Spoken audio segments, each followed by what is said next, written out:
Okay, I'll just go lah. I'll just go.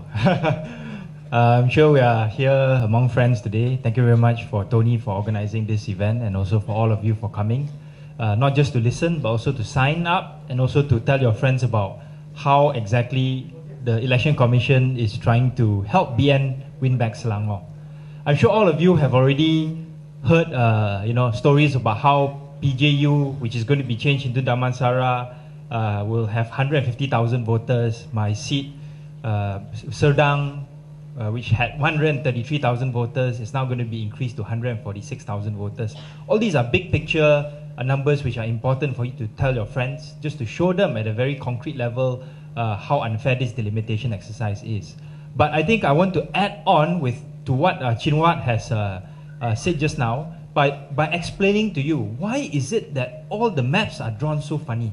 Right, when you see all the different shapes, these lines going here and there, these ties being cut into half and all that, why are these lines so funny? And I want to show you exactly what is happening, because all these funny lines, all these plans that the Election Commission is doing, is basically having one purpose, which is to help BN win back Selangor, right? And all of you are voters in Selangor and probably some in KL. So this affects all of you.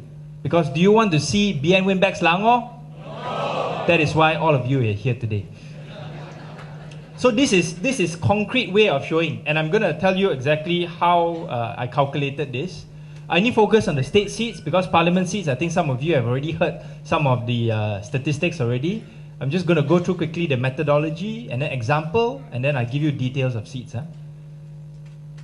Okay, so why focus on state seats? Parliament seats are very obvious, from 90,000 voters in PJU to 150,000 voters in Damansara. That is too obvious already. Many people don't really know all the sneaky ways that the Election Commission has redrawn the boundaries to help BN win back the state seats, because the BN is desperate to win back Selangor, which is the richest state in the whole of the country. So what I did was, basically each constituency is made out of something called polling districts, right? All of you belong to one polling district within your state and parliament seat. You may not know what your polling district is called, but you would definitely belong to one. You would probably know which school you go to vote for, right? So that school is associated with your polling district. All the results are collected at the polling district level. They are counted in the classrooms where you cast your vote, and we managed to get a hold of the 2013 results, which means that if I map your polling district to the new delimitation exercise in 2016, I'm able to calculate what the results would be under the new delimitation exercise using the 2013 polling district results, right? So this is basically what the BN is trying to do. It's very similar to the map that is shown here. In 2013, then Pakatan won about 60% of the vote. So it's the blue. 60% of the vote, and 40% of the vote went to BN. So if let's say you were to draw equal, let's say 5 seats drawn equally, same number of voters, you will see that blue would win 5 seats, right? 5 versus 0. But there's a way in which you can redraw the boundary so that red, even though it has 40% of the vote, can win 3 out of the 5 seats and then win the majority of seats. So what happened? You see here, the blue is all packed up into a couple of seats. So the blue will win these seats by very, very big margins. And then what happens in the rest of the seats? The red will win by very small margin. That is exactly what the BN is trying to do. All the pro-opposition polling districts and state seats, they put it into already safe opposition seats, like Damansara Utama, like Kampung Tungku, like PJ Utara. They let Tony Pua win by 70,000 votes. It doesn't matter. It's just still one seat. What I do is, by removing pro-opposition votes from certain seats like Sungai Buloh, the one that Chinua pointed to, this makes it easier for BN to win back those seats. Doesn't matter if Tony Pua wins by 70,000, it's still one seat. So what happens? I summarize for you. Then I show you the examples. What has happened in Selangor is 7 seats that were previously opposition seats, that was held by the opposition now, which would switch to BN. 6 safe opposition seats become marginal seats, which means that it's easier for BN to win. 2 marginal seats for the opposition becomes even more marginal. And then 1 that was affected by a belah bahagi exercise that happened in April 2016. I won't go much into it. But basically this means that 16 seats suddenly become either BN or marginal seats that the BN can win back. Why is 16 an important number? Right now, there are 56 state seats in Selangor. The opposition holds 44. Actually 43 after the Khalid Ibrahim left. But the opposition won 44 state seats in the last general election. 44 minus 16 is what? 28. 28 is exactly half the dun. So you can see how carefully the Election Commission has done its homework in order to redraw all these seats so that you can do the max so that you can win back as many seats as you can to win back the state government. Let me give you a few examples. This is Ijok. Ijok is very interesting because there was this polling district called Tuan Mi that was moved out from Ijok, about 108,000 voters. It was roughly pro-BN area, about 50-50. BN won about 47 vote majority in 2013. But look at all the polling districts that have been moved into Ijok from Jeram.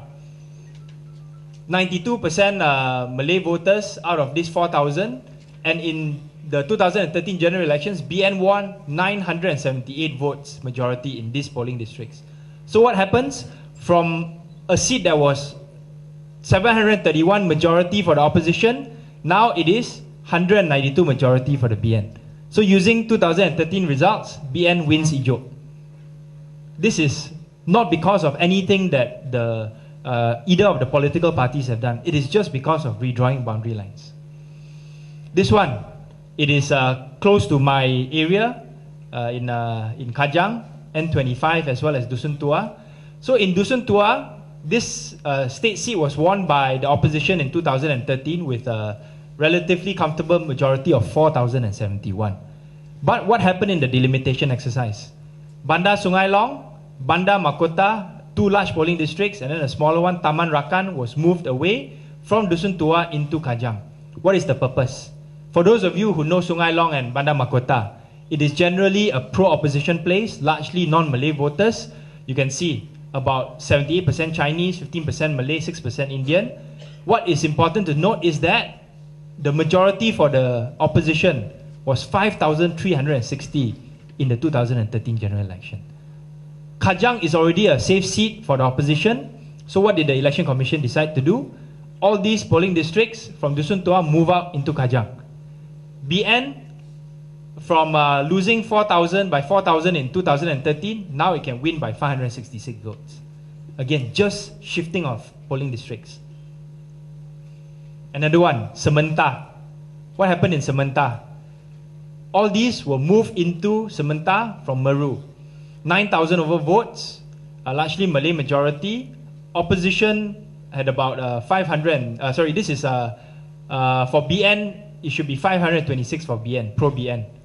Here, Pekan, Kapar, Batu Sembilan, Sepuluh, Kapar, all these are mixed areas, a lot of Indian voters, over 12,000 voters, moved out of Sementar into Meru. Sementar was won by the opposition with over 7,000 votes. After this moving, BN wins Sementar by 1,042 votes, just by shifting in pro-BN voters and then shifting out pro-opposition voters. And they give up Meru. Let Meru, I prefer to win 1 out of 2 seats rather than to lose 2 seats. This one, Selat Klang, the one that Chin Huat talked about just now. Bandar Sultan Sulaiman moved into Selat Klang. This is a pro-BN area, 550 votes. And then all these areas that are pro-opposition by 3,175 votes moved out into a pro-opposition state seat. From an opposition seat, 2,754 votes, majority in 2013, BN win this seat by 971. Pelabuhan Klang, Sungai Au and Bandar Bukit Tinggi, about 5,000 voters, largely non-Malay majority. Opposition had a 4,451 majority here. Moved out of Pelabuhan Klang. So from a 2,994 majority for the opposition, BN wins this by 1,457.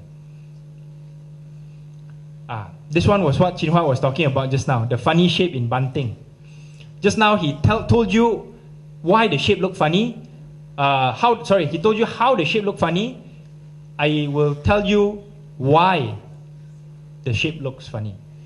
Because these areas in Jinjarum, all pro-opposition areas, about 5,000 voters.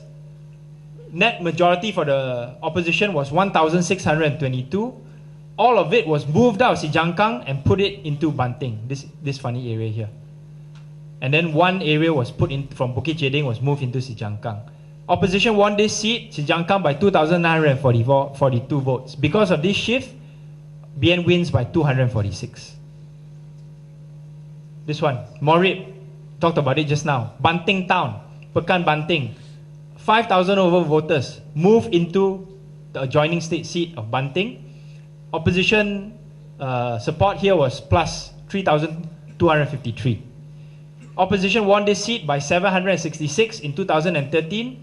After this delimitation exercise, BN wins it by 2,487. So these are just examples where the BN, just by shifting voters, they win outright. Of course, this is assuming that the voting patterns don't change. This is assuming that this one-on-one fight. That may not necessarily be true. But you look from the perspective of the Election Commission. If let's say they produce this and give it to the BN would say what? This is a good job. This is a good job. Thank you very much. That is just the seats that would be won by BN outright. There are additional 7 seats. These are all the seats where you can see has been affected. Ijok, Dusun Tua, Sementar and all that. What is the common trend here? The percentage of Malay voters in all these seats have increased. And the reason is because the BN thinks that the Malay vote would not swing too much against the BN this time.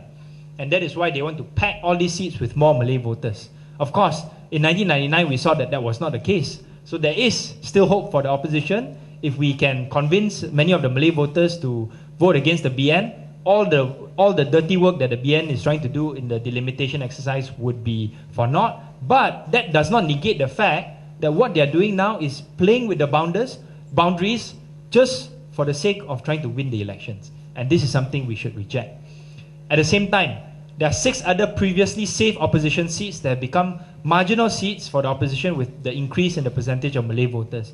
Basically, in all these seats, Taman Templer, Sri Sedang, Taman Medan, Paya Jaras, Batu Tiga, Sri Andalas, all these seats, the borders and the boundaries have been shifted using the kind of methods that I talked about just now. Shifting out pro-opposition areas, shifting in pro-BN areas, so that you can see the majority for Sri Sedang, 16,000 reduced to 3,000. The majority for Sri Andalas from about 15,000 reduced to about 3,569. All this is to make it easier for the BN to win these 6 state seats. And then lastly, 2 marginal state seats for the opposition have now become more marginal because of some moves of the polling districts. So, finally, Kuala Kubu Baru. This is the case that Chin Hua talked about just now. This one happened even before the delimitation exercise, whereby the boundaries of Kuala Kubu Baru was corrected, and as a result, over 5,000 voters were shifted from Batang Kali into Kuala Kubu Baru. DAP is in the midst of taking up filing a court case on this to challenge the decision of the Election Commission. Michelle would be able to talk more about this because she's our main lawyer who's drafting the details of this judicial review. Right. So these are just some examples of what is happening in Selangor. I don't have time to go into the other states. I've done an analysis of nearly all of the other states as well. Some are affected more, some are affected less.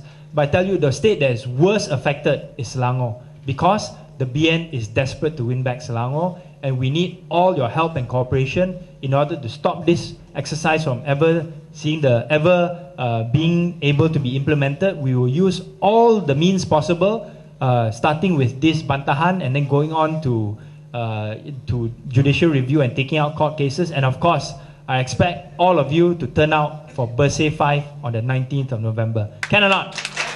Okay, with that, thank you very much.